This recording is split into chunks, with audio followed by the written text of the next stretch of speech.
if you meet Christians the same way. I've met a few Christians who claim to have Christianity in their life, but in every way they work in darkness and I say darkness, I mean in secrecy, to achieve most of the things they do. They go to the length and breadth, either in a confined room and pray and reach out to the unknown and unseen God. I have my privacies in life. I do have my privacies to think, to retrospect, and to be able to see if I can make adjustment or what I need to do in order to progress in my life. Others also do it for the purpose of reaching out to an unknown God out there. Now, I had that approach also sometime in my life, but out of ignorance, I was into that state. Now, basically, if you fall into that state, to my point of view, and if you might see it as an advice, all I think of it is that it is not too bad. But when you are in such a state of a quiet time, reaching out to an unknown entity, you must rather believing that the entity is real, whether you're looking at a statue to do it or you are looking at a picture to do it. You are believing that the entity that you are looking up to is very much real. And if I say real, physically real like you, it has the ability to be like you. So if we relate these things to the idea of God, knowing who God is, I normally think of it as it should not be just the sense of idea of thinking of God being a spirit, but as I've said, more than a spirit. God created men and formed men. If he created physical big things that you see around you, including yourself, you believe that you have come from God, he invented you, then surely he is he's got the abilities of being visibly there and invisible as well. So he's not just a spirit, he's more than a spirit. Spirit has divine beings who are in a state which are known as invisible or cannot be seen. But God is more than that. So if you're looking into your into such as if you're looking into your thoughts and you're thinking along this line, and in your private moment, you have to then imagine that your imagination should not be in a dream state, but in reality. That is, God must be real. He must be present. He must be there. If he's not revealing himself to you there for you to put your question forth and be able to sort of demand his trueness or his truthfulness in terms of who he really is, and that he can really show to you or demonstrate to you that he is what you have imagined him to be, then you haven't got a very good reason to keep making any sort of gestures of a curse or of request in any way or any format. Why do I say that? I think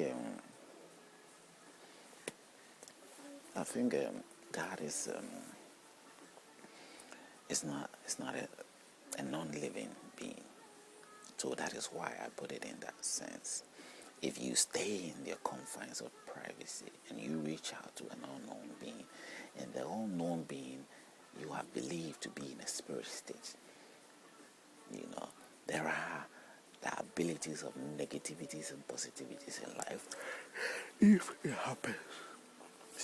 happens that the spirit is a negative spirit, it sort of promotes negative things. It might bring harm to your life, because you obviously are looking for a good and a positive spirit to come upon your life, but no guarantees that that's what you're going to get. You don't have guarantees, but the only guarantee is what is real before you. If you are able to recognize God, or your God begins to make himself more visible to you, then in readiness, he has also demonstrated to you that he's ready to answer your questions. He's ready to put you to sort of fulfill any challenge of question that you have before him, any challenge that you want to put before him or her. So your God gives you the sense of assurance, the positive thoughts that you are having, in so many ways. So, but this is not what we tend to sort of witness or come to know of religion or religious people. People who will be in that situation most of the time will sort of be in a selfish state of demand, and wouldn't care very much what brings them good. That all matters, as long as he's able to achieve what he wants to get or what she wants to get. It does not matter whether it is a spirit of a negative side or it's a spirit of a positive side, and the only time where the negativity and the positivity awareness come into place is when the person is in a very uncomfortable state or somehow has ended up in a situation where experience has exposed him into something which is not so much embracive. That is, he's in a very situation where he is not so pleased to be in or had never hoped to be in. He might be in pain, he might be sick, he might be having poverty in his life, he might be going through a lot. Then that realization, that awareness ignites itself in so many ways. Then one begins to think that, oh, I've reached out or something negative has come into my life. It is not a positive thing that I hope for or I requested for, and it is always at the edge. It will be too late to sort of make any changes or any amendments. So even when before you make a vow or you make a commitment or whatever stage in your private moment, in your prayers, in your whatever stage, I know that that happens to religious people, and I'm trying to use this to explain to them or any religious person that in such a situation, your request must first be what you are, who you are requesting from, must first be certain and assured to you that it is whoever it is that you are sort of having hope or having faith in. That is, if it is really God that is there. If it is God, the true God, your true God, then your wishes will be fulfilled according to what you will or you wish for. But if that's not the case, then you are falling into the trap of what deceptiveness.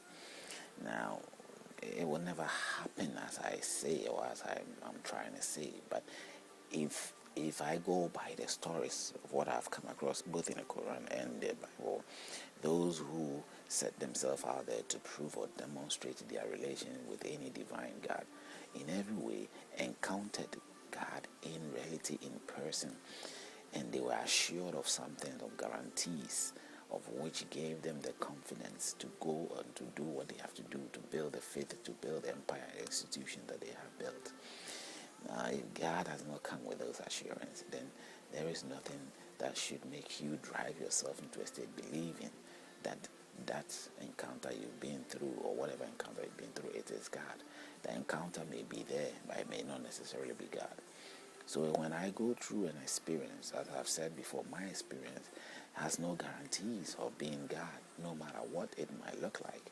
Neither should I be thinking that this is what, something good for me. Maybe it's even the worst. It's bringing worse into my life, and I have seen the worst come into my life. I've seen the slowness of my move, my participation in terms of my progress in life. I don't participate as I should. And even if I do, the progress and the positiveness is not really there. Now, I also know that in the physical life that we live, the physical beings, the other human fellows that you share with, are also, most of the time, people also are in that state of which have become like vessels, in the same contribution of which ends you have not been able to succeed or to do whatever you are supposed to do. So whether the people do it unknowingly or they are moved by whatever force or spirit that divinely controls them, or